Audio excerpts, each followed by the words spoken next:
Hi, my name is Robbie Wong, and today I am joined by my co-host. This is Winston Wong. And we are playing and watching Brawl on Arena. Kinnan is going to be the commander today.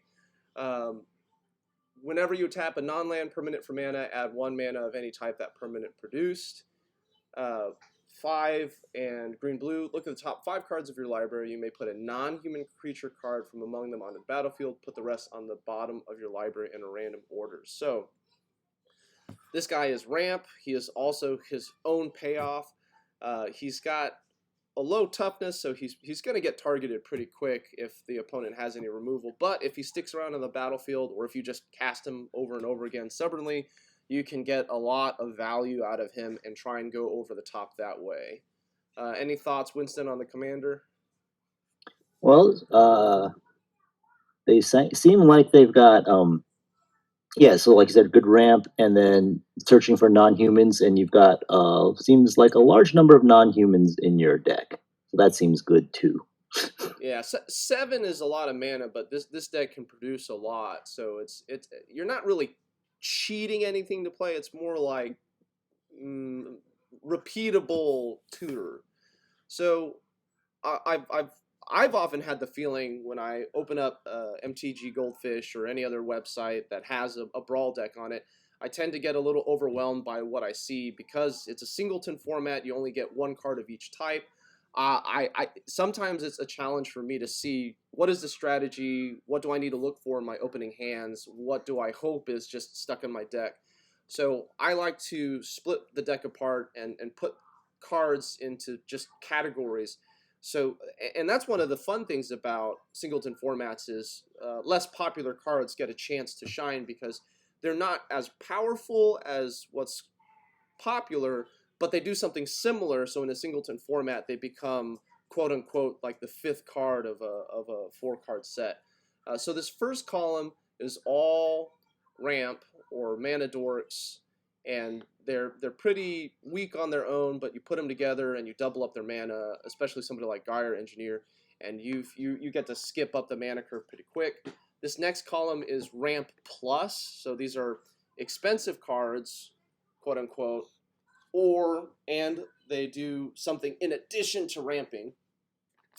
This column is counter spells, tappers, and removal, quote unquote. Some of these cards like Kugla and Thorn Mammoth and Meteor Golem deal directly with a threat. Agent of Treachery can just steal something repeatedly. Worth note that Thassa, like the constructed deck with the bounce your creatures back and forth, if you can get Thassa and Agent or Thassa and Meteor Golem or one of these other fight creatures, and they're the biggest things, you can get a whole lot of value out of your cards. We have crowd control in the form of Ugin and mass manipulation, both incredibly powerful cards. And then we've got some other payoffs over here, especially End-Raze Forerunners. I heard Jeff Hoogland on stream say, is the End-Raze Forerunners lethal? The answer is yes. Lands, lots and lots of lands. And then Heroic Intervention can protect your mana dorks from an impending sweeper. And then Once Upon a Time is legal in this format. So, Winston, any thoughts on the deck? So because of your commander, you've got lots of mana dorks, and you got a few mana rocks in there. So this deck, I guess, doesn't have a lot of card draw other than Great Henge and Midnight Clock, right? Or am I missing something? I mean, if you Kinnan is not card draw, but you know he can right. get extras. But yeah, other than those 3, that's about it. All right, and yeah, well, Midnight Clock usually gets there pretty quickly, especially if you got ramp, because you can just dump mana into it. Yeah, that's a good sink. How often are you actually cycling, or how often are you wheeling with Midnight Clock? Do you think, or? Well, I was playing this deck against Niv Mizzet, and that was how I lost.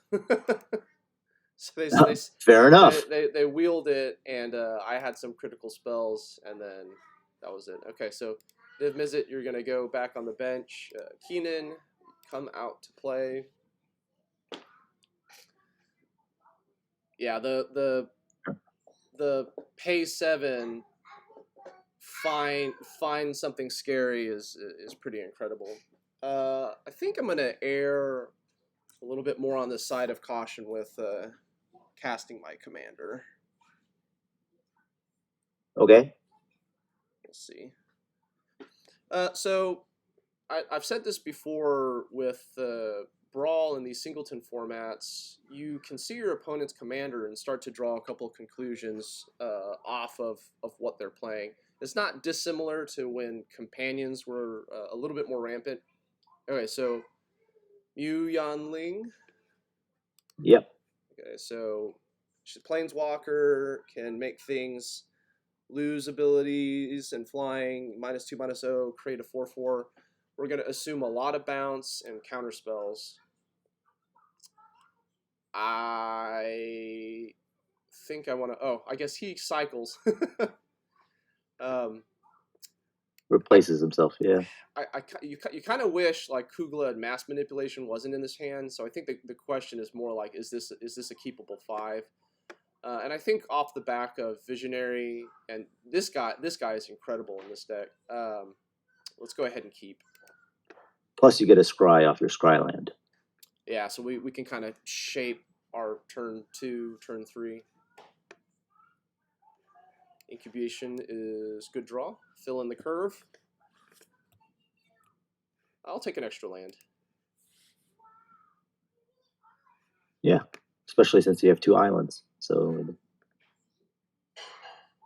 Spectral Sailor gonna give us the business for at least 7 points of damage. Okay, so let's go Incubation.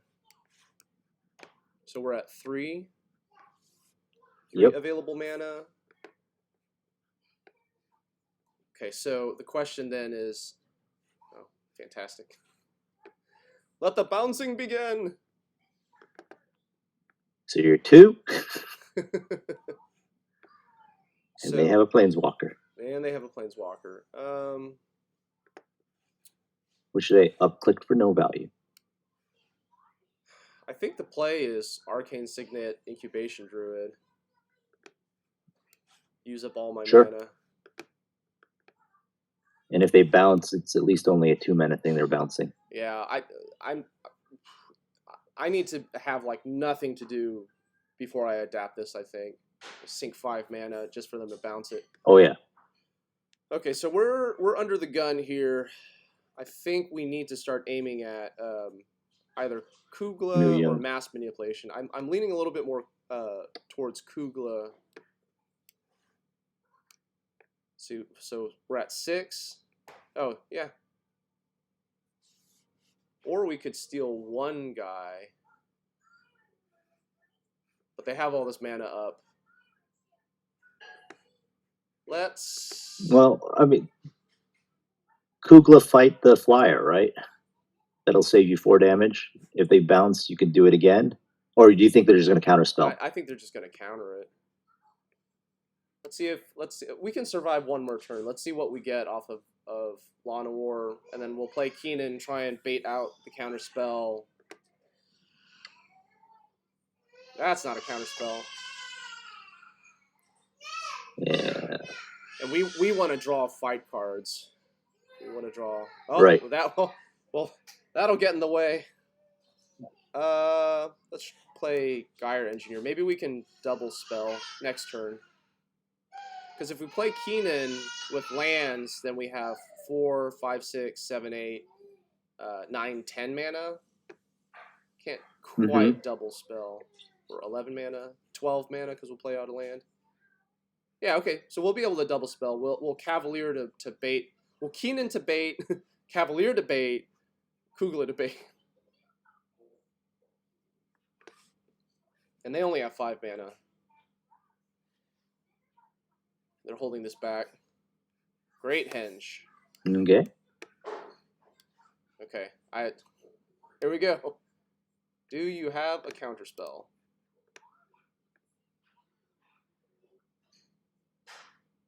They do. All right. Hooray for the reeds. So they have 2 mana left. 2, 3, 4, 5, 6, 7. Yeah, take action. Actually, if we run this back, we can't cast the other guy. But if he resolves, then we can cast everything, or we can just roll the dice with Cavalier, which is not removal, but I think I'm gonna go with Cavalier because then next turn we can do the same sort of thing. Like Kinnan is the bait to see if they're done, and then if they are, then we resolve the next spell because it doubles all the mana. Cavalier resolves. All right. So they either can't afford. Oh, we bench Dream Eater and Cavalier Gales. So we have 4 mana. That's enough to Great Henge. Let's see if maybe this is a negate. Let's go ahead and use our mana. Plus, if the okay, all right, this game is effectively over, I think. So now you also have extra. Oh, yeah, because you can use the henge this turn to gain life, right? Yeah. But like this is a huge stone wall, and its reach not flying, so Yanling can't just drop. Well, make it smaller and prevent you from killing. Yeah, but we just need to run out the clock. Like they've got 2 cards left in hand, so they can't. Their counter spells are not going to be able to keep up with the active Great Henge. Right. Yeah. All right. Excellent. That's a good way to start. Good call. That's what I like to see. So I had some thoughts because I like to start with the Goldfish deck, just whatever is there, and then I have some thoughts. So I think one of the weaknesses, quote unquote, of these singleton formats is you're instead of like, oh, I'm looking for 4 cards in 60, now I'm looking for 1 card in 60, or of that similar type, right? Like Kugla was good, right? Thorn Mammoth was good, Agent of Treachery was good. Like all of those were going to deal with the flyer one way or another. And you tell me what you think, Winston. I think Incubation and Incongruity can have a spot here, because it'll let you dig for 1 mana. You can dig 5 cards deep to look for the thing that's going to help you turn the quote unquote turn the corner. What do you think about that, Winston, or other cards that might pique your interest that might have a space in this deck?